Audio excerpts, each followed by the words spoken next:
প্রিয় সাকিবিয়ান ভাইরা বোনেরা, আজকে থেকে রকস্টারের শুটিং শুরু হতে যাচ্ছে বাংলাদেশের পোরশন। তো আমি ভাবলাম যে রকস্টার নিয়ে একটুখানি কথা বলি। এক রকমের আলোচনা সোশ্যাল মিডিয়ায় হচ্ছে, সেই বিষয়টা নিয়েও কথা বলবো। আর আরেক রকমের বিষয়টা একজন সাকিবিয়ান ভাই আমাকে এটা নিয়ে আলোচনা করতে বলল। খুব রেলেভেন্ট এই আলোচনাটা। তো দুটো বিষয় নিয়েই এই ভিডিওতে কথা বলবার চেষ্টা করব।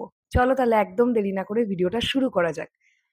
প্রথমে আগে সোশ্যাল মিডিয়ায় যেটা নিয়ে আলোচনা হচ্ছে সেটা নিয়ে আগে মূলত কথা বলা যাক। যেহেতু রকস্টার একটা মিউজিক্যাল জার্নি হতে যাচ্ছে, আমরা যতটুকু যা জানতে পেরেছি। তাই বলিউডের দুটো সিনেমার কথা উঠে আসছে অচিরেই। একটার নাম হচ্ছে 'আশিকি 2' আরেকটার নাম হচ্ছে 'সাইয়ারা'। দুটো সিনেমাই দর্শক প্রচণ্ড পছন্দ করেছিল। এখন বিষয়টা হচ্ছে এই দুটো সিনেমার নাম বারবার উঠে আসছে তার কারণেই এই দুটো সিনেমাও মিউজিক্যাল জার্নি ছিল তাই। কিন্তু রকস্টারের গল্প হতে হবে একেবারে ভিন্ন। না তো সেটা 'আশিকি 2' এর মতন লাগলে হবে, আর না তো সেটা 'সাইয়ারার' মতন লাগলে হবে। মিউজিক্যাল জার্নি অথচ একেবারে আলাদা একটা গল্প, আলাদা রকমের একটা প্রেজেন্টেশন, নতুনত্ব কিছু একটা চাই, যেটা দেখবার পরে দর্শক বলবে, "না, রকস্টার দেখে 'সাইয়ারাও' মনে হয়নি, 'আশিকি 2' ও মনে হয়নি।"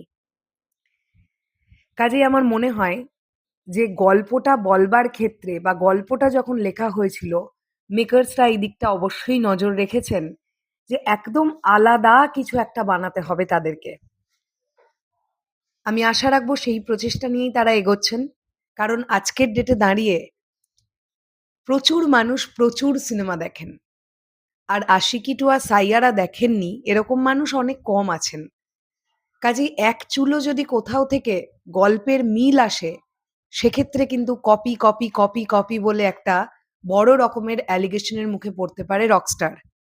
তাই সেদিকটা তারা ভেবেছে বলেই আমি আশা রাখছি। আর সত্যি কথা বলতে কি আমরা তাই চাই যে একটা মিউজিক্যাল জার্নি হলেও অন্য কোনো মিউজিক্যাল জার্নির সিনেমার গল্পের সঙ্গে যেন রকস্টারের কোনো মিল না থাকে।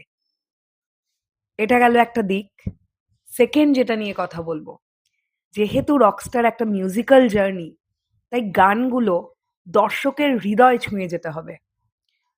যদি ৮টা থেকে ১০টা গান এই সিনেমার মধ্যে থাকে, মিনিমাম ২টো থেকে ৩টে গান যদি প্রচণ্ড ওয়ার্ক করে যায়, সেটাই যথেষ্ট অনেক দর্শককে সিনেমা হলে নিয়ে যাওয়ার জন্য।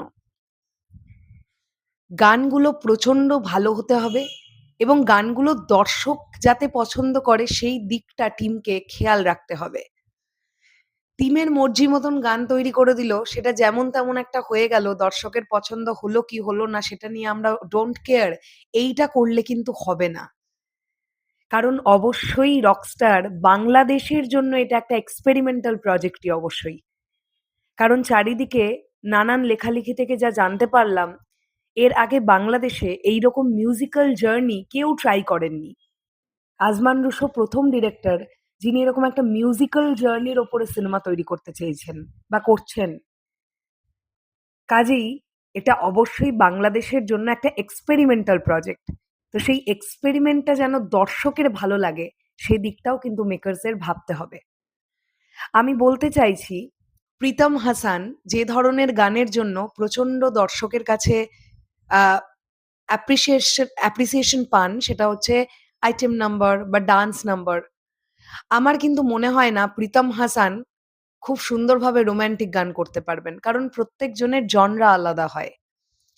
আমি জাস্ট একটা উদাহরণ দিলাম।